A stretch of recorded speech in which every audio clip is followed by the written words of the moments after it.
We're back. We're back in the Thursday, Sunday routine of football. I'm not moaning. I'm really, really pleased, actually. Delighted that we are, because I don't know what it is with West Ham. We just seem to be all right with it. We seem to manage it quite well. And obviously, coming off the back of the result that we got on Thursday, outstanding against Freiburg. What a night that was. Absolutely brilliant. And now we've got Aston Villa back involved, obviously, in the Premier League this Sunday. It's a big game, big game, and against the side, obviously, are doing very well. And before I go into the preview, though, I just want to say just a big thank you, actually. Got some really nice messages from people. Obviously, I've been away for a few days because I've been a bit unwell. So, it just means a lot. So, I do appreciate it. So, thank you very much for your messages. It has, as I say, it does mean a lot. And it's certainly been one of those weeks where, feeling really rough and you feel obviously quite down. I was going into the Freiburg game. I've got to be honest, I wasn't even that confident. I really didn't go into it expecting us to... Well, I wasn't expecting a result like that, but I was fearing the game a little bit, considering what had happened in the first leg. But no, we did really well, and I'm so delighted, and it's really lifted the mood. So it's nice. It's coincided with feeling better, and then West Ham winning. It's a great feeling, and it just gives me that buzz for the weekend now. You just want to. I'm actually looking forward to this Villa game now, whereas before I was actually dreading it. Don't get me wrong. Obviously, I'm coming to that in the preview. It's going to be a very tough encounter. Certainly one I'm not rubbing my hands together thinking that here we go, it's 3 points. But it certainly gives you a bit more confidence going in, considering how well we played on Thursday. Let's talk about Aston Villa before we go into West Ham, as we usually do. Amazing season for them. Absolutely amazing. They've just done so well, considering the fact now, 10 games to go, and they're fourth in the Premier League. They're 12 points ahead of West Ham at the moment, which says a lot. I mean, it really does say a lot about that club. They've been absolutely excellent. And they've kept it going. I think that's a surprise for me, personally. Aston Villa fans may possibly feel that as well. I know that there've been a high expectation this season for them. I think they've been wanting to be a team that's been challenging. But let's be honest, over the last few years, they've not been a side that has really. But the appointment of Emery, I talked about it previously quite a few times, has just been absolutely excellent for them. It's been a spot-on appointment. And what I really admire about Aston Villa is the fact that they are a club that knows what they want. They've said, well, this is what we're going to go and do. And they've just gone on and done it. They did it with Gerrard. They decided that was the manager they wanted. They paid the compensation to Rangers, got the deal done, decided it wasn't working, got it dealt with, got the next manager in that they wanted, which was Emery. Again, paid the compensation, got the manager. And I just like that. It's different to what we see usually at West Ham, which is sort of bargain bucket kind of routine, especially when it comes to managers. I've never understood why we're like that as a football club. I'm hoping we're going to eventually move away from that kind of mindset of thinking, well, let's just get someone that's been in the Premier League and who's available, who's not got a job. I don't want to have that approach anymore. And Aston Villa has certainly shown that to be a club that are simply just our ambition. They know what they want. They've gone about their business and done it well. And Emery has been an absolute, godsend for that club. He's absolutely excellent and showed up Steven Gerrard, really, considering the fact that they're pretty much the same players. I mean, I know we've obviously moved on now, but he has been an excellent appointment, really spot on. And it goes to show really that he possibly wasn't given enough time at Arsenal, Emery, because he is an excellent manager and he's got them playing. And what I have to say I admire about them is the consistency of them as well. It's not a flash in the pan. It wasn't a great start and they've fallen away. Look, it's going to get tough. You're at the business end of the season. It's always going to be very tough now. This is where the nerves kick in, and this is where Emery's going to have to try his best to keep those players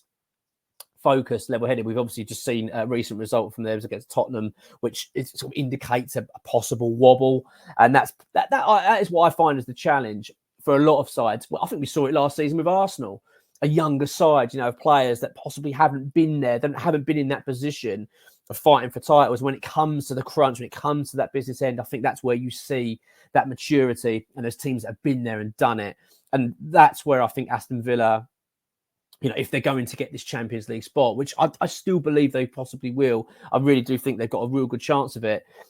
This is the time, isn't it, where you've got to say, look, you've just got to try and keep your head now. And bearing in mind, they've got the Europa Conference League as well, which as we know very well, a wonderful tournament for us last season. And I'm sure it's one for Aston Villa as well. As I say, really impressed with them this season and the manager. But of course, as I've said, just touched on it, the loss to Tottenham last week at home, 4-0. is damaging to them, not just in terms of the fact it's a loss and it's 4 goals conceded. It's just psychologically as well. You know, it's a team that you're fighting against to try and get into that top 4 to solidify that position. Look, top 5 could well get you Champions League this season anyway, but let's just forget that for now. Just thinking if you're trying to get that full spot, that is a damaging defeat, and they're going to need to respond. Obviously, they're under a bit of pressure now. They've done well in the Europa Conference, but back in Premier League action, that's where they're going to need now to get a decent result. And obviously, they're up against us, which is going to be, I'm hoping for them, a very difficult encounter, of course. And I expect it to be. I do expect West Ham to provide a stern test for Villa. I really do. But, you know, we'll talk about us in a second. The plus point for us, hopefully, I don't know enough about this at this stage, is the injury to Ollie Watkins that he suffered in the win over Ajax. So it looks like it was a cut, from what I understand it. It needed a bit of treatment. He came off, but there's rumours that he could well be available. I don't know. You know, just don't know the extent of the injury. So it'll be interesting to see if he does or doesn't play. Obviously, a huge lift for West Ham. If Ollie Watkins is not playing, that's a big bonus. They've got a great side anyway. It's not like they're a one-player team. Absolutely not. They're very, very good. I admire Villa a lot. They've got a very good squad of players, and they've got some serious talent in there as well. So it's not just Ollie Watkins, but Watkins, 16 goals, 10 assists. He's been remarkable this season for them. And if he's unavailable, that's a huge loss for Aston Villa and a big boost for West Ham. But let's wait and see. Before going to West Ham, though, one other player I want to mention is Douglas Luiz, who I cannot get over how good he's actually been for Aston Villa. I mean, I've always rated him. I've been a big admirer of him for quite a while, but this season he's been exceptionally good. He's involved in everything. He's involved in goals, assists. He wins most of their tackles. He is an absolute monster of a player for Aston Villa. So, as I say, like, they're a team that have got an abundance of talent, but for me, he is the key cog for them. Douglas Luiz, he's been absolutely brilliant for him this season. So yeah, I've got nothing but good things to say about Villa this season. I really don't. They've been great, and good luck to them in the Conference League as well, because it was a magical experience for us last season. If they can go and do the same, then good luck to them, because it really does do a lot, and also gets you in Europe again next season. But of course, they've got their eye on the Champions League spot, and that's absolutely great, and I completely understand that.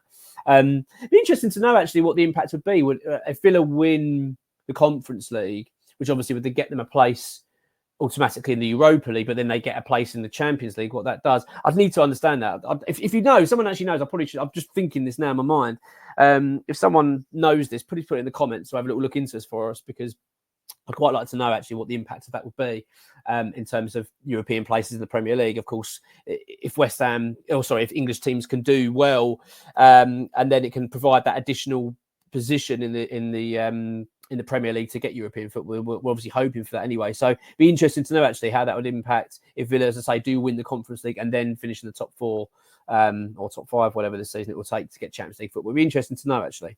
Yeah, really pleased about them. On to West Ham though. Look, it's been a brilliant week for us. I mean, it couldn't have gone better on Thursday night. It really couldn't have gone any better. We couldn't have performed any better. I genuinely think that was I'd go as far as saying it was the performance of the season. It was, and that's not just on the scoreline. It was the way we went about it, this energy we had. I loved the crowd. I thought the atmosphere was excellent. It had everything. David Moyes got it absolutely spot on. And I really like this Antonio, Kudus, Bowen, Paqueta setup. I think it just worked wonders. It really was excellent. It couldn't have gone any better for West Ham that night, and it's given us the lift that we needed after that Burnley result. Because let's be honest, that Burnley result was a damaging one for us. Yes, we came back in the second half. Yes, we showed great character, and that's great, and I like that. Of course, that's brilliant. But as I've said before, I think we need 60 points this season to get us European football next season. And with that in mind, I'm saying the games like these, the Burnleys at home, etc., we had to win. And so effectively we're 2 points dropped. I did also say that we're going to need to get a result against a big side. We're going to have to get a result against a Villa, a Newcastle, something like that. So the pressure's actually on this game for West Ham. We can't afford to be losing this. A draw wouldn't be horrendous, But considering the fact we've just drawn with Burnley, we need to be winning this game, really. We really need to get ourselves in a good position. And it's probably not a bad time to be playing Aston Villa, in my eyes, to be honest, because they've just come off the back of a very damaging Premier League defeat. Obviously, parking their excellent win over Ajax, they've still come off the back of a bad result in the league. And as I've said, I wonder where their heads are at a little bit now in terms of the pressure that's mounting now. You're seeing the finish line and you're thinking, we've now got to win. Pretty much like, you're under pressure to win every game now. Whereas before, Villa probably weren't under so much pressure to win because they were possibly punching a little bit above where they're expected to be. So it's kind of like you're there for the ride. You're just enjoying it. Whereas all of a sudden, when it starts becoming a bit more real and the prize is there and you can see it, you can taste it, I think it then flips from being like an enjoyable experience to being quite a high-pressured experience. So Villa will be going into this game now knowing, well, Tottenham are playing. They could get a result. They could go back. And it's like suddenly the pressure starts mounting. We've now got to beat West Ham. So it'd be interesting to see how Villa cope with that. And I think that possibly could play into West Ham's hands. As I've said, we're ourselves are coming off the back of a big win. And a good comeback result against Burnley. Let's make no mistake. And I thought we were unlucky not to win that game in the second half. But it was a poor first half performance against Burnley, one we can't afford to repeat again. We need to go and show the same energy, same desire that we showed against Freiburg against Villa. Of course, it's a different type of game, though. I'm not expecting West Ham to dominate possession and bully them like we were able to against Freiburg. I appreciate we're up against a different opposition with different sets of quality. So I imagine there's going to be a bit of a shift in terms of how we approach the game. And we're going to try and make it difficult for them to play. But still, I still see this as a pretty decent time to play Villa, especially if we get the boost of Ollie Watkins being unavailable. We also got our own concerns going into this game in terms of injury. We've got Lucas Paqueta, of course, came off against Freiburg. I don't think it's anything serious. I think he'll be available against Villa from what I understand, but there's obviously still that doubt. He picked up this sort of a calf injury, didn't he? I mean, it seems to be a bit running theme with Paqueta, doesn't he? He seems to get these silly little knocks and injuries and stuff, but he was clearly uncomfortable. I was a bit disappointed, actually, in his reaction slightly. I quite like the fact he wants to be on the pitch, but at the same time, I totally understood David Moyes' position and why he did what he did. You could see from the first half, when he picked up the complaint, Paqueta, that he was not, I wouldn't say he's really struggling. He wasn't limping around or anything, but you could just see he was slightly nursing something. He was slightly feeling a little bit, and bearing in mind, he's just come back from a long layoff with an injury, and he's been playing quite a fair bit of football.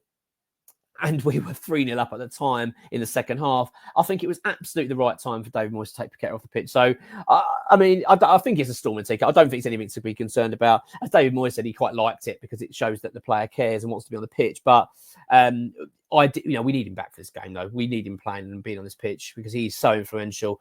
As I've just said about the Antonio inclusion and how we can that sort of front set up now with him sort of leading the line, Bowen, Kudus, and then Paqueta behind. I think it just works so well. So we're going to need our best players for this one. Absolutely. So Paqueta, he's got such a huge influence on this team. So let's hope that he's available. I believe he is, and I think he will be playing. But obviously, it's not quite confirmed at this stage, as I recalled. The other question mark is Aaron Cresswell, Emerson being available. If Emerson's available, he comes back in. No disrespect to Aaron Cresswell. I've got to say, really impressed me, actually, Cresswell. On Thursday night, I've been a big critic of him, not obviously this season, but just because of the situation of him wanting to leave in the summer, and I didn't like the fact he kept getting picked and all this kind of stuff. But I've got to say, he came back in with a big smile on his face. He played really well, scored a great goal. And I'm just really pleased for him. His first European goal for the club. It looks like it's going to be his final season at West Ham for Cresswell. But no, if Emerson's available, he comes in. There's no two ways about it for me. And let's hope he does because, as I've said, we need our best players playing for this game. It's going to be a really tough encounter against a side that are doing very well. You know, Villa aren't full for a fluke. They're not there because by a mistake. They're there because they deserve to be there. They're a good side, and we're going to need to be firing all cylinders to get a result here. Before going to my team and the prediction, final thing I want to mention is obviously Mikel Antonio. I mean, what an impact he's had since coming back. He was outstanding against Freiburg. He was at his best. When he's at his best, he's one of the best in the league in terms of what he can do. Bullying defenders, holding up the ball. And he was excellent. He was outstanding in that game, and so pleased to see it. The perfect time of the season. If we can just keep him fit now, just keep him going for the final running of the season, he could prove absolutely vital to us. I've just actually, before I started recording this, I just quickly flipped on Twitter, and a video popped up, and it was the sort of, the behind the scenes goal that the club do. They do like their little, like they call it like behind the scenes. They do like every game they show like behind the scenes footage, and it's like cameras behind the goals, etc. And they showed the Bowen goal, the Bowen goal in that game, where he fired it into the bottom right corner. And Antonio, when he pushes the defender out of the way and he lets the ball go through his legs to go into Bowen. I'll tell you what, there are times with Antonio. I'm sort of baffled with him. Do you know what I mean? He can do the most simple thing and cock it up to such an extent, and he doesn't even come across like he looks like a footballer. And then he does certain things that makes him look like he is top draw. He should be at a top club. I just can't work him out. But yeah, I'm not complaining. I'm not. He was excellent. It was great, and that's the team now. If we can keep Antonio fit, he needs to be leading the line. I mean, bearing in mind, I appreciate he's going to struggle with sort of 2 games a week and all that stuff. But as I say, if we can just keep him fresh, don't overtrain him, don't keep him going, and don't keep him overworking him, we could have a really decent lineup here to the end of the season. But it's just keeping players fit. That's going to be the tricky part. Right, so on to my team.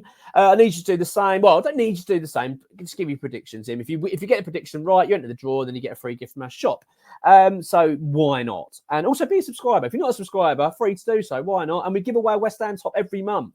Just giving another one away. So, and all you need to do is subscribe. So if you haven't done so, click on the subscribe button. Why not? Join us on this journey. And let's be honest, I'm always a bit excited when it comes to the sort of tail end of the season. You don't know what's going to be happening.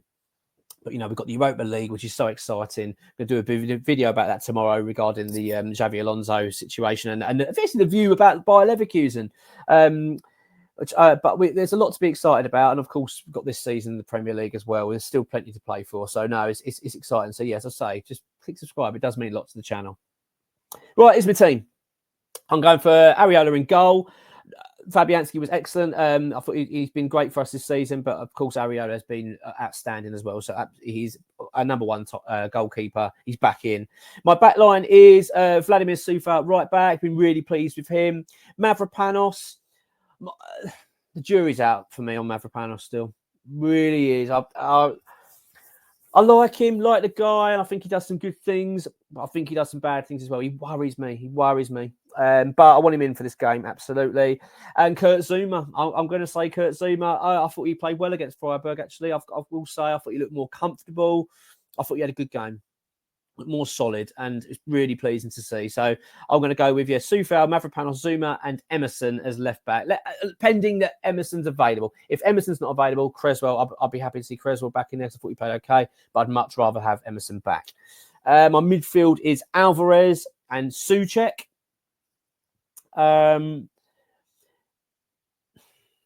What's going on with Calvin Phillips? I really don't know. I feel for him. I really feel for him, but he is just not getting going, is he, at the moment? Really struggling to get going. It looks like he's just got he looks a player that's just been sapped of all confidence. He just doesn't seem to have any confidence on the ball. Every time I watch him play, he just seems to struggle. And he's struggling with the most basic stuff as well. It's really sad to see it. And I really, really hope he can play and get back to playing well. We need it. And especially now, the running. We need him back playing. We need, we brought him in for a reason. This is not helping us at all, his form. But anyway, I'm digressing here. He can't certainly be starting this game. So, yeah, it's going to be Alvarez, Souček. Souček has been impressive recently. And Lucas Paqueta playing ahead of them behind the front three. I think that's the way we have to go now. That is our best team. I think we've seen that now, and it's quite evident that is the case. James Ward-Prowse, of course, being dropped to the bench. Hasn't been good enough recently and hasn't delivered enough. So it's a shame, but I think we have to play players based on form and how well they're playing. And I think that's only fair. So Paqueta, and the front three will be Bowen out on the right. I'm going to have Kudus out on the left and Mikel Antonio up front. I'm going to go for a draw in this game. I'm going to go 2-2. I think there'll be goals. Can we win it? Yes, we can. But it's going to be a bloody hard game. This is going to be a tough one. Villa will want to respond to their defeat to Tottenham. They'll know they're under pressure. as I've said, it could well play into our hands. The fact that they are under pressure, can they handle it? I don't know, but it's going to be a tough game, whether or not they're under pressure or not. I think West Ham are going to have to be right at it again. Consider the fact we expelled a lot of energy on Thursday, could be tough, but so did Villa, so it could well play into hands as well. So look, it's going to be a tough one, but I've got a feeling we're going to get something out of this game. Come on, you irons.